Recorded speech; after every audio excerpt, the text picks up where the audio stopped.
Thank you, Andrew, and thank you for the invitation to come and address the group this morning. It's a great pleasure.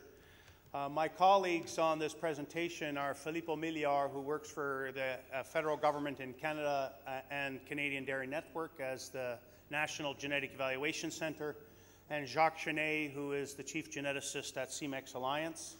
And myself, I've been the manager of Canadian Dairy Network for the past 17 years. Genetic improvement has been a very important factor, if not the most important factor for advances in dairy cattle profitability in the past decades.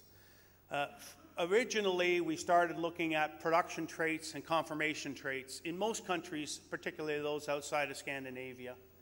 But in the last decade, much more emphasis has been added to health, fertility, and longevity as we go forward. So we're no longer focusing just on production and type improvement, but a broader spectrum of traits. And in doing so, we need to make sure that we're collecting the right data from on-farm data systems or any data from the dairy farms to allow us to improve for the traits of importance. So the objectives of this morning's presentation are threefold. One is to do a quick review of the selection objectives applied to the Holstein breed worldwide. The second one is to compare or look at some genetic trends that are being achieved for key traits over the past decades in many different countries. And finally, I've taken Canada as a case study where we have more specific data available to us at CDN to look at how genetic improvement has affected, how has been achieved by measuring traits and the value of that improvement. So this slide is a visual representation of a table that is more specifically outlined in the paper that will be available to you. This represents the overall selection index in 18 different countries, and Ireland is down here in the bottom. I'm not seeing my red thing come. Oh, Ireland is down here, your EBI formula. And the Canadian one is here, the LPI formula, and there's a list of formula for 18 different countries. This slide shows the relative emphasis placed on protein, and it's in descending order here of the emphasis on protein. So in Japan, for example, there's a very high emphasis on protein yield or protein in their overall index. The next trait is fat yield in yellow. And you can see variation about the weight put on fat yield. And the third one here is this light blue that's on milk yield. And any weight put on milk yield is often a negative weight that relates to the opportunity to reduce the volume of milk.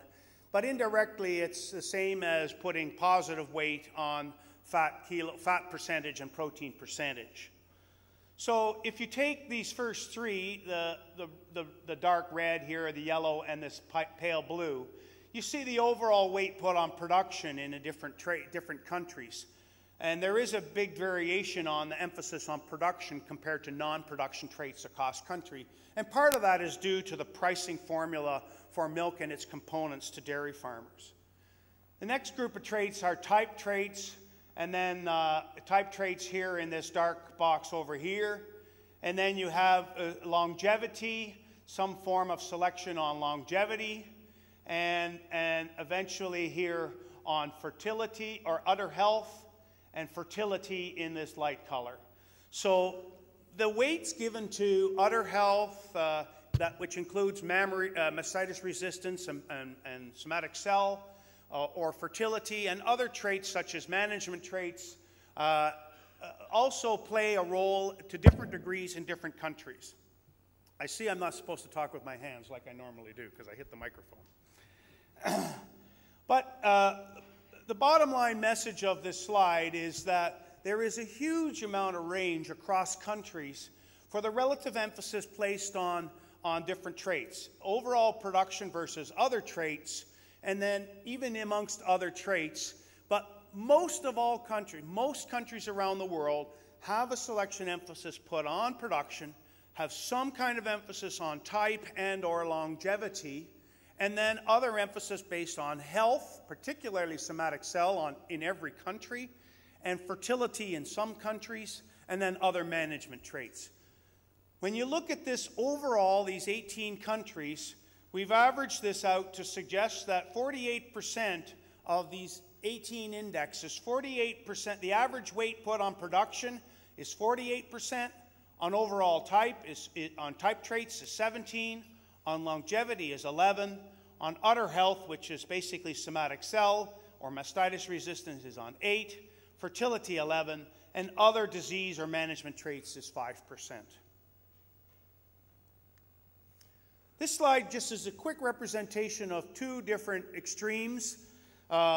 We have up here Ireland and the Netherlands that back in 1995 were placing 100% of their index was on production, and it has gone down now to roughly 30-35% that's on the production component.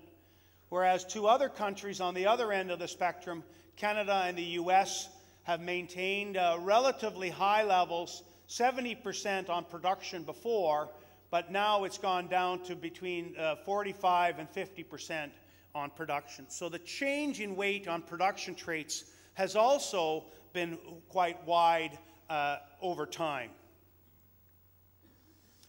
Then we took an analysis of interval evaluations we call MACE-BVs from April 2012, and we considered 5 major traits in this analysis.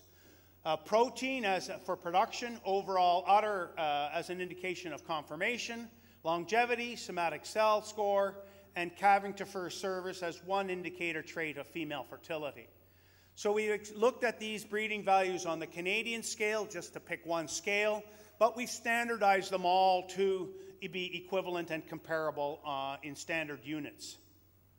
We took a look at bulls born between 1997 and 2006, and at this point in time, we all understand there was no impact of genomics yet for bulls born up until 2006. So we've done the international comparison by defining a country of origin, which was simply looking at where the bulls had their most number of daughters.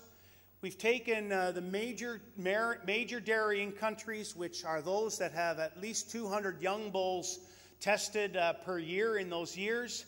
And then we've added Ireland because we are here, after all, in Ireland and wanted to include that as a comparative country. We're looking at genetic trends from bulls born between 1997 and 2006. And we also look at the average genetic merit of the bulls born in the most recent time period of 2005 and 2006. So I'll be showing you just a short series of these kind of plots where the countries are listed here.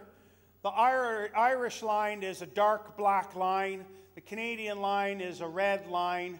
And you can relate to different other countries, like the US line is this one with the open circle. Denmark, Finland, and Sweden line is this green line here. Australia is the dark line with a triangle. And you have the German line with a solid round circle. And French line in brown. Italian in pink. Netherlands with the diamond up here. And New Zealand with this green line with the X in the middle. So all of these subsequent slides follow the same color pattern. Basically, this is for protein yield, and you can see that some countries like Ireland and New Zealand have been fairly flat in their genetic gain for the bulls selected in their countries for protein yield, and other countries have seen some gain going on for protein yield. When we look at overall udder, or mammary system, as we know it in Canada, we've seen some strong gains in countries like Canada, the US, and Italy, and then some flat line gains or flat line trends, again in New Zealand and Ireland, whereas the other groups of countries fall in between at moderate rates of gain for these traits.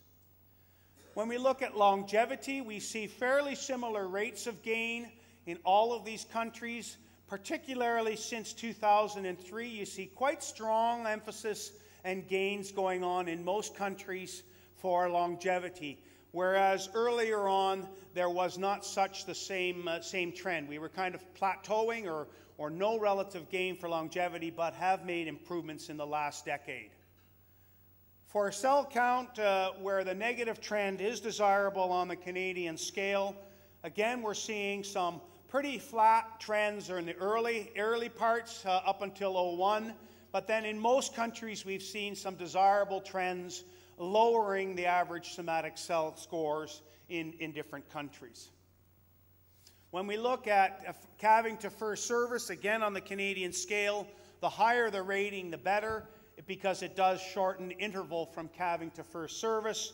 And here we see a strong advantage for both New Zealand and Ireland, where the interval from calving to first service is an important time frame or opportunity or trait of measure when you are in seasonal calving environments. In other environments, we have seen a flat line trend in general, a decreasing trend at the beginning, but a slight increasing trend in most recent years. When we look at the average merit of bulls born in 2005 and 2006 by country and trait group, then we can determine, we're summing up these average merits by trait family, and you can see the countries that have the most overall gain across all of these traits, but there is differences in what countries have gained for protein, for example, versus udder. So Italy, for example, has been the country with the most gain or the highest genetic merit for udder in that time period, in that particular year. So these are not gains, these are fixed genetic merits or levels of genetic merit for bulls born in that time period. This is another way of expressing the same trend, except it weights the traits compared to the average index. So this would be if you were using these weights that I showed you before that represent the average index across these 18 countries. So again, you see a lot of gain here for the protein, and you still see that the major countries are all making relative total gain the same, or the merit of those bulls is relatively the same across many of these key countries. When we look at yearly progress for the last 5-year period, so this is now bulls born between 2002 and 2006, the gain in genetic merit, so the average genetic gain achieved in that time period, has been highest for US, Italy, and the Nordic countries, followed by France. You can see here as the cumulative across these groups of traits. But within groups of traits, you see, for example, different countries like France has made the most gain for longevity. Italy has made the most gain for udder. When we look at Nordic countries, they've made the most gain for fertility. And again, Italy has made the most gain for somatic cell score as an individual group of traits. When we look at the gain for these traits in 2 5-year periods, so comparing the gain in 97 to 01, that 5-year period, versus the gain in 2002 to 06 in the dark color. So for fertility, you could see that across all countries, in the first 5-year period, we were losing genetic progress. We were actually regressing for the genetic merit for fertility in that 5-year period. And we've turned it around to make positive gain for fertility in this 5-year period. For other traits, somatic cell, we were flatlined for 97 to 01, and now have moved to significant gains for somatic cell or udder health. Longevity, we were making positive gains, but have made much stronger gains for longevity in the most recent 5-year period. Udder health, the same thing, and for protein, we're just losing a little bit. But that's an important point to make, however, that although we're making these fast gains for these other traits, we are not really sacrificing all that much on the gain that we're able to achieve for protein or production traits. And so we're seeing a very balanced formula or a balanced approach to making gains for all of these areas of traits. These lines that I've added here represent the variation in the amount of gain achieved, so by country. So some countries have made much more gain or loss for fertility, and other countries have much more gain in fertility than what this average number is of those 10 countries evaluated. So you can see there is less variation in, for example, somatic cell before and after across the countries than there has been for longevity before and after across all of these countries. When I look at the case study in Canada, we've looked at LPI as our overall selection scheme, and here I've looked at LPI applied as the gain achieved in our cow population. So gain achieved in the cow population is not just a function of the bulls available, but which ones are actually used to breed and produce replacement heifers for the cow population. I've looked at a 30-year time period from 1981 to 2011 and looked at genetic gains achieved in two 5-year periods from 2002 to 06 versus 2007 to 11. We've also assessed the economic impact of this genetic improvement in the cow population. This one shows the change in the LPI formula since its beginning in 1991. We started with a formula that had 60% emphasis on production and 40 on type. That 60-40 ratio continued for many years up until 2001, although we did modify the emphasis between protein and fat within that time period. In 2001, we started adding the udder health component and the female fertility component into it. And in 2005, we added herd life and udder health. And in 2005, we added female fertility and then adjusted the formula and the weights on this. So this represents our current formula in 2012, which is exactly the same as it's been since 2008.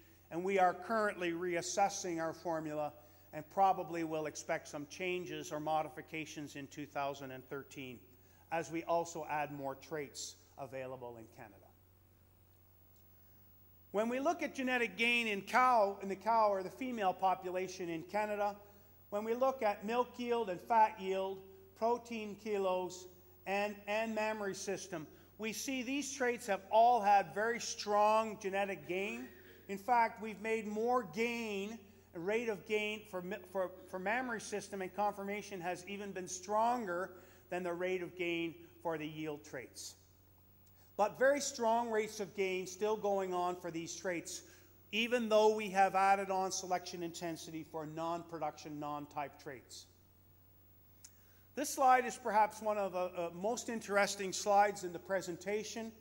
It shows clearly in the green line the genetic trend in the cow population in Canada with a deteriorating trend here for herd life or longevity and a deteriorating trend for somatic cell increasing up until about cows born in 95, 96. In that time period, we started offering genetic evaluations for herd life in 96 and for somatic cell count in 95. Once we've added the genetic evaluations to the population and farmers could understand the genetic merit of their females for these two traits, they could start using that in their herd management and selection schemes. So we ended up flat trending or plateauing and stopping the negative trends for both traits over the course of the next 5 to 6 years. But in 2001, we added herd life and udder health to our overall index in LPI, and then you can see the impact, very clear impact, on turning that gain from direct herd life, animal survival, to a positive, strong genetic trend upward, and to somatic cell to a positive, desirable trend, reducing somatic cell and improving udder health. So this clearly shows the value of having genetic evaluations in stopping any trends or monitoring trends, but then introducing those values into the formula to affect future trends in your positive goals. The same things happen here for fertility. We've got a lot shorter time frame in our database for female fertility traits. We were decreasing and deteriorating female fertility. We started offering genetic evaluations, that plateaued. Now we introduced it into the formula, and we're now starting to see some gains. So we really do think that in the future we still need to add more weight on female fertility than our current 10% to improve this even stronger as we go forward. So our next change in our LPI will clearly have more weight on female fertility than our current 10%. So basically this is the gain that we've achieved in 5 years from 02 to 06 versus 07 to 2011. And you can see the most recent 5-year period has had stronger gains for every single trait. Desirable trends, even for this one, its desirable trend for somatic cell is in this direction. And we've reversed the trend for first service to conception and improved female fertility trend in general in Canada. This one basically shows the relative gain achieved in phenotypic gain versus genetic gain. And so we can see the proportion of this phenotypic progress for fat and protein that is due to genetics. Another way of expressing that is, of all of the gain achieved in the past 30 years for fat in Canada, 59% has been due to genetics. And of all of the gain that we've achieved in protein in Canada in the last 30 years, 70% of that has been due to genetic improvement. So when we look at economic impact, we've taken statistics in Canada based on analysis of economics, and we can currently see that the average genetic gain of 142 LPI points translates to an economic value in Canada of $209 million per year. And when we move to the area of genomics, where we expect faster rates of gain, we're talking over $300 million worth of genetic gain per year, or the impact of that genetic gain. The conclusions of this presentation are that we really have seen diversity in the genetic selection schemes across countries, which are good things that meet the needs of farmers within each country. We can select for traits that have negative genetic responses associated with each other, and we can have a positive trend on desirable traits even though they are negatively related to each other. We can also see that genetics is important on achieving return on investment, and genomics should help improve that. The bottom line, the message that I have to say is that you cannot improve traits that you don't measure. And once you start measuring them in performance recording programs, you can build genetic evaluation systems. And once you have them in genetic evaluations, you can put them in your indexes and really measure the gains that you've achieved. Thank you very much for your attention, and allow opportunity for questions if there's still time.